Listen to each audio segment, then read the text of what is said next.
Shalom, komitmen yang baru di tahun yang baru. Saudara, kita tidak dapat memungkiri kalau hampir seluruh negara di dunia ini menggunakan penanggalan atau kalender Masehi yang merupakan standar penanggalan internasional. Walaupun ada sebagian kecil negara atau suku bangsa yang masih menggunakan penanggalan milik mereka masing-masing, seperti suku Maya di Meksiko, Amerika Tengah.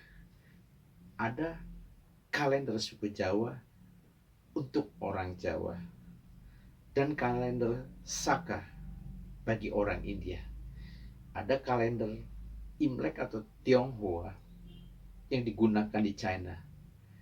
Ada juga kalender Yahudi atau Ibrani yang dipakai oleh bangsa Israel. Dan kemudian ada kalender Hijriah yang dipakai oleh saudara-saudara kita orang Islam. Nah, tahun Masehi itu dalam bahasa Inggrisnya adalah Anno Domini, disingkat AD. Artinya tahun Tuhan yang kita pakai saat ini. Nah, kemudian awal permulaan tahun Masehi itu merujuk pada tahun yang dianggap sebagai tahun kelahiran Masehia atau Mesias, yaitu Yesus Kristus. Karena itu penamaan Masehi itu diambil dari kata Masehia dan jadilah tahun Masehi. Standar internasional penetapan tahun pun saat ini dihitung berdasarkan tahun kelahiran Masehia. Itulah sebabnya disebut tahun Masehi. Dan kebalikannya adalah tahun sebelum kelahiran Masehia, yaitu sebelum Masehi. Nah, penanggalan internasional yang ada saat ini yaitu kedua penanggalan tersebut, yaitu penanggalan Masehi dan penanggalan tahun sebelum Masehi, yang dalam bahasa Inggris disebut Anno Domini atau disingkat AD dan Before Christ, sebelum Kristus, itu disingkat BC. Nah, pada hari ini kita memasuki tahun baru Masehi, yaitu 1 Januari. Setiap tahun selalu ada tahun yang baru. Dan tahun yang baru itu datang setelah 12 bulan. Di dalam 1 tahun telah berakhir atau telah berlalu. Kita melihat ada kemeriahan menyambut tahun baru. Karena ada harapan baru. Setelah banyak peristiwa kehidupan yang kita alami sepanjang tahun sebelumnya, yang mungkin telah membuat kita mengalami kegagalan atau belum mencapai hasil yang maksimal. Dan semua kegagalan-kegagalan tersebut hanyalah perkara-perkara dunia semata. Namun, tentunya kita harus tetap memperhatikannya dan mengevaluasi untuk kita perbaiki kemudian. Nah, sebagai orang percaya, kita harus memiliki prioritas dan menjadikan hal-hal yang rohani sebagai prioritas utama di dalam hidup ini. Itulah yang harus kita lakukan sebagai orang benar. Bukan karena kebenaran kita sendiri, tetapi karena kita dibenarkan oleh Allah lewat pengorbanan Tuhan Yesus Kristus di kayu salib. Nah, di dalam 2 Korintus pasal yang ke-4 ayat yang ke-18, Rasul Paulus mengatakan, tetapi kami tidak memperhatikan yang kelihatan, melainkan yang tidak kelihatan. Karena yang kelihatan sementara, sedangkan yang tidak kelihatan adalah kekal. Nah, dalam ayat ini menurut Rasul Paulus, hal yang kelihatan itu sementara sifatnya, merupakan perkara-perkara duniawi seperti makan, minum, pakai, kesenangan, kemewahan, dan lain sebagainya. Dan ini hanya terjadi selama berada di dunia. Dan itu tidak akan dapat membawa kita kepada kehidupan kekal bersama dengan Allah. Sedangkan yang tidak kelihatan itu adalah hal yang kekal. Dan ini adalah masalah rohani. Dan perkara-perkara rohani inilah yang akan menentukan kehidupan kita di dalam kekalahan bersama dengan Allah. Oleh sebab itu, pastikan kita berada di dalam jalur yang tepat daripada rel atau trek perjalanan kehidupan rohani kita menuju tanah perjanjian, yaitu tanah Kanaan surgawi. Nah, perjalanan bangsa Israel setelah dibebaskan dari perbudakan di Mesir selama 430 tahun ini terdapat dalam Keluaran pasal 12 ayat yang ke-40 menuju tanah Kanaan, yaitu tanah yang dijanjikan oleh Allah kepada Abraham, nenek moyang mereka. Maka bangsa Israel di bawah pemimpin besar bangsa mereka yaitu Musa mengalami lika-liku perjalanan. Ada senang dan susah. Ada pergumulan yang sangat berat. Namun Tuhan tolong. Karena kerinduan hati Tuhan adalah agar semua mereka bangsa Israel dapat memasuki tanah perjanjian. Tetapi sayang,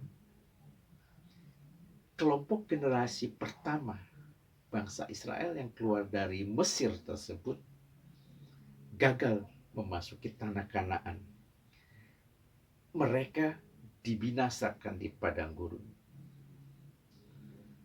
Mereka ditewaskan di padang gurun karena mereka telah berbuat jahat, menjadi penyembah berhala, melakukan percabulan, mencobai Allah, dan bersungut-sungut. Terdapat di dalam 1 Korintus pasal yang ke-10 ayat yang ke-6 sampai dengan yang ke-10.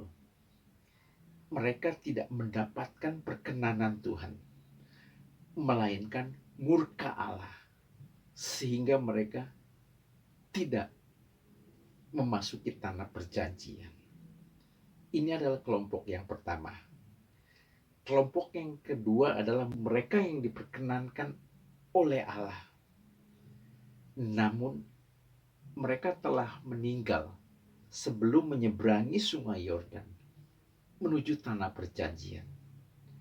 Mereka itu adalah Musa, Harun, Miriam, Hur, dan ada beberapa yang lainnya. Kemudian kelompok yang ketiga, yaitu Yosua, Kaleb, dan generasi kedua bangsa Israel yang keluar dari Mesir. Mereka adalah orang-orang yang diperkenankan oleh Allah masuk tanah perjanjian dan menerima janji-janji Allah, yaitu suatu negeri yang baik dan luas, yang berlimpah-limpah susu dan madunya. Terdapat di dalam Keluaran pasal ketiga ayat yang ke-8. Nah, perjalanan bangsa Israel dari Mesir ke tanah Kanaan Israel ini adalah kisah nyata yang terjadi secara fisik yang dicatat di dalam Alkitab, Perjanjian Lama. Nah, kemudian bagi kita orang percaya masa kini, hal tersebut memiliki makna yang sangat dalam secara rohani. yaitu menjadi contoh untuk memperingatkan kita agar kita tidak bertindak seperti apa yang mereka lakukan, yaitu mereka generasi pertama bangsa Israel yang keluar dari Mesir tersebut, di mana mereka telah berjalan di luar daripada rute jalur perjalanan yang telah ditentukan oleh Allah bagi mereka. Dan ini menjadi sangat fatal bagi mereka. Jadi, bangsa Israel secara fisik telah dibebaskan dari perbudakan dan keluar dari tanah Mesir pada saat itu. Dan mereka semua memiliki hak dan kesempatan yang sama untuk berjalan di jalur, di dalam rute perjalanan yang Tuhan telah tentukan bagi mereka, agar mereka dapat memasuki tanah perjanjian. Tetapi tadi, kelompok generasi pertama bangsa tersebut telah memilih untuk tidak taat dan mengikuti cara dan jalan mereka sendiri, sehingga akhirnya mereka gagal memasuki tanah Kanaan, tanah perjanjian. Nah, kemudian bagi kita orang percaya masa kini, umat Allah, orang Kristen, secara rohani kita telah dibebaskan dari perbudakan dosa oleh belenggu kuasa iblis karena anugerah keselamatan daripada Allah lewat pengorbanan Tuhan kita Yesus Kristus. Sehingga kita semua pada saat ini memiliki hak dan kesempatan yang sama untuk tetap setia sampai akhir. Wahyu 2 ayat 10 yang bagian yang terakhir. Dan tetap mengerjakan keselamatan kita dengan takut dan gentar. Filipi pasal 2 ayat yang ke-12. Sampai kita tiba di tanah Kanaan surgawi bersama dengan Allah kita selama-lamanya. Nah, kemudian pertanyaannya adalah, apakah kita mau berkomitmen untuk menempuh jalur perjalanan rohani kita selama kita berada di dunia ini? Ataukah kita terlena dan terpikat oleh daya tarik keindahan dan kemewahan dunia ini yang akan menyeret kita keluar daripada jalur perjalanan kita tersebut, sehingga kita kehilangan keselamatan? Pilihannya ada pada kita. Kita tidak tahu kapan kita kembali kepada yang empunya hidup, dan kita tidak tahu kapan kita pulang. Artinya kita meninggal dunia. Tak seorang pun tahu. Dan hal itu bisa terjadi kapan saja, setiap saat, tanpa adanya pemberitahuan terlebih dahulu kepada kita. Tetapi yang pasti, kapanpun kita pulang, pastikan kita sedang berada di dalam rel atau tracknya Tuhan. Sehingga kita pasti akan tetap berada bersama dengan Dia selamanya. Nah, tahun baru adalah momen terbaik, momen yang paling tepat untuk memutuskan, berkomitmen, menjadikan perkara-perkara rohani sebagai prioritas yang terutama dalam kehidupan kita. Dan tetap senantiasa berada di dalam rel atau track perjalanan rohani kita di dalam Tuhan. Akhirnya, saya mengucapkan selamat tahun baru. Selamat menempuh perjalanan rohani saudara sepanjang tahun ini. Dalam kasih, penyertaan, pemeliharaan, perlindungan yang sempurna, serta berkat-berkat daripada Tuhan.